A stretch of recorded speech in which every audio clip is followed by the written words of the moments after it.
మీరు ఇప్పుడు కార్పొరేటర్గా మళ్ళీ పోటీ చేస్తారా? గతంలో కార్పొరేటర్గా పోటీ చేసి అప్పుడు వివాదాస్పదం అయ్యారు. మళ్ళీ వైరల్గా అవుతున్నారు మీ నియోజకవర్గంలో. ఏంటి మీ పరిస్థితి?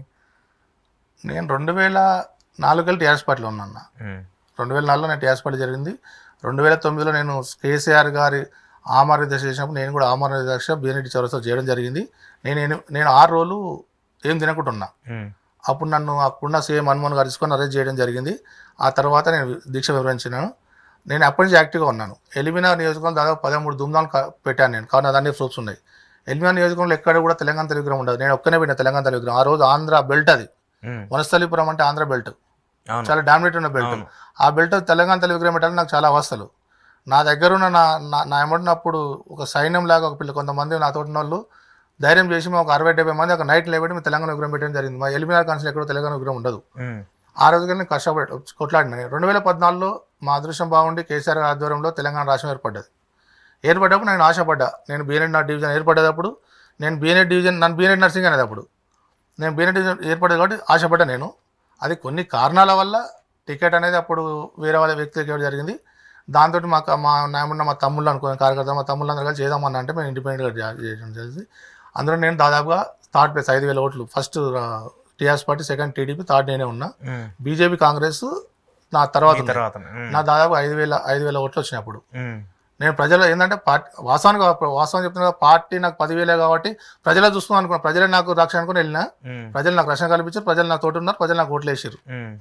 ఇప్పుడు ఏంది మళ్ళీ పోటీ చేసే అవకాశం ఉందా? 2025లో అవకాశం వస్తే బరాబర్గా నేను కార్పొరేటర్ పోటీ చేస్తాను. అన్ని అర్హతలు ఉన్నాయి, అన్ని రకాలుగా నేను అర్హుని చేస్తాను. క్యాడర్ని బిల్డ్ చేసుకొని ఉంచుకున్నారు, అట్లా రెడీగా ఉన్నారు. క్యాడర్ నాతో 2004 వెళ్ళిన క్యాడర్ కొంతమంది పెద్ద మనుషులు అయ్యారు. వాళ్ళు అంటే అప్పుడు 2004 ఇప్పుడు 20 ఏళ్ళు అయితే కదా. కానీ 2009 18, 16 నాతో వచ్చిన వాళ్ళు 40-42 ఏళ్ళకి వచ్చారు. వాళ్ళందరూ నాతో ఇప్పుడు ఈ రోజు వాళ్ళందరూ ఎమ్మెల్యేలు, కొంతమంది ఎంపీలు, కొంతమంది అది వేరే విషయం. ఇంకా అది అయ్యారు. దాని గురించి మాట్లాడదలుచుకోలేదు. ఎందుకు మీరు వెనకబడిపోయారు మరి?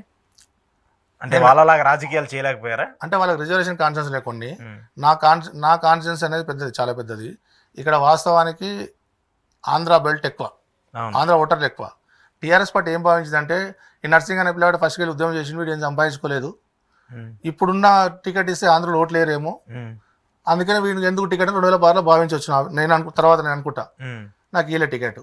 నాకు తెలిసి 100% రేపు అవకాశం వస్తే నాకు కార్పొరేటర్ 100% పోటీ చేస్తాను. మరి ఏం సంపాదించకపోతే కార్లు ఎట్లా వచ్చినాయి? కార్లు ఏదో ఇంతకుముందు ఒంటి మీద ఒక అంగి, దండం మీద ఒక అంగి మాత్రమే ఉన్నది. వాస్తవానికి 2016 నాకు దండం మీద ఒకటి, మొండ మీద ఒకటి ఉన్నది. నాకేం లేకుండే. నేను వైట్ షర్ట్ వేసేది అప్పుడు రెగ్యులర్గా. వైట్ షర్ట్ కుడిస్తే ఒక ఫ్రెండ్ అడిగిండు, ఒక ఆయన, ఎందుకన్నా వైట్ షర్ట్లు ఎక్కువ కుట్టించామని అడిగిండు.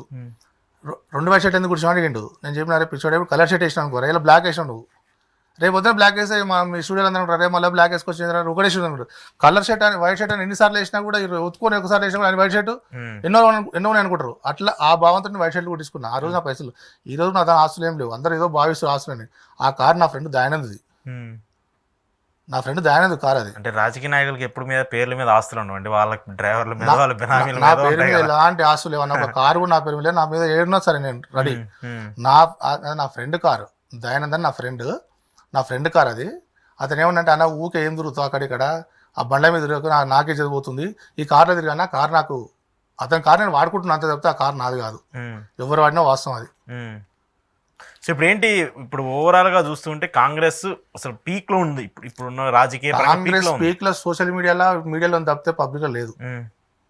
మీడియాలో, సోషల్ మీడియాలో వాళ్ళు పెట్టుకున్న కొంతమంది పేడ్ యాక్టర్లు అది పెట్టి స్టూడియోలు పెట్టి నడిపిస్తున్నా, వాళ్ళ దగ్గర ఉంది తప్పితే ప్రజలు ఎక్కడ కూడా పీక్లో లేదు. పీక్లో లేడు కాబట్టి ఈరోజు కాంగ్రెస్ అందరూ రాజీనామా చేసి రేవంత్ రెడ్డి ఏమన్నాడండి, ఒక్కని తీసుకొని నేను నాకున్న ఎమ్మెల్యేతో నడిపిస్తా. అనిరుద్ రెడ్డి అంటే ఆయన జడ్చల్లో మీటింగ్ పెట్టి ఎవరు రావద్దు మా కాన్సల్, ప్రతి కాన్సల్ మీటింగ్ పెట్టి కాంగ్రెస్ టీఆర్ఎస్ పార్టీ ఇలా కాంగ్రెస్ పార్టీ ఎందుకు తీసుకుంది, నువ్వు దాని తీసుకొని అవసరం ఉంది.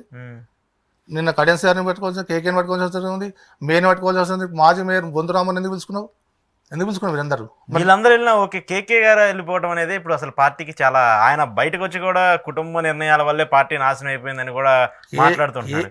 కేకే గారిని ఈ జనరేషన్ గుర్తుపట్టే పరిస్థితి లేదు. కేకే గారిని జనరేషన్ గుర్తుపట్టదు.